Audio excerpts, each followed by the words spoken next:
బాహుబలి అంటే మహిష్మతి గ్రాండియర్, ప్రభాస్ ధైర్యం, రాజమౌళి గారి విజన్, భారతీయ సినిమాని ప్రపంచానికి చూపించిన వైనం. 10 ఏళ్ల తర్వాత కూడా బాహుబలి ది ఎపిక్ రీరిలీజ్తో మళ్లీ థియేటర్స్లో భూకంపం. Baahubali not just an epic movie, ఒక law of attraction vision. Baahubali రాజ్యాన్ని కోరలేదు, అవకాశాన్ని సీజ్ చేశాడు.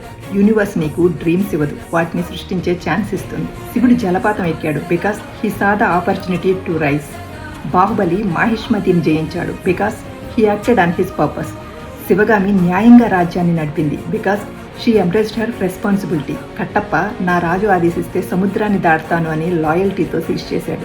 దేవసేన నా గర్వం, నా కిరీటం అని ధైర్యంతో డెస్టినీ క్రియేట్ చేసింది.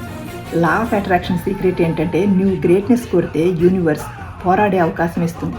ప్రేమ కోరితే ఒకరిని అర్థం చేసుకునే ఛాన్స్ ఇస్తుంది. ఇంటెంట్ సెట్ చేస్తే యూనివర్స్ దారి చూపిస్తుంది. ఆ ఛాన్స్ గ్రాబ్ చేయి. సో నీ గ్రేట్నెస్ కోసం ఛాన్స్ రెడీ. బాహుబలిలాగా యాక్షన్ తీసుకో, శివగామిలాగా లీడ్ చేయి, కట్టప్పలాగా డ్యూటీ చేయి, దేవసేనలాగా ధైర్యంగా నిలబడు, నీ డెస్టినీ సృష్టించు.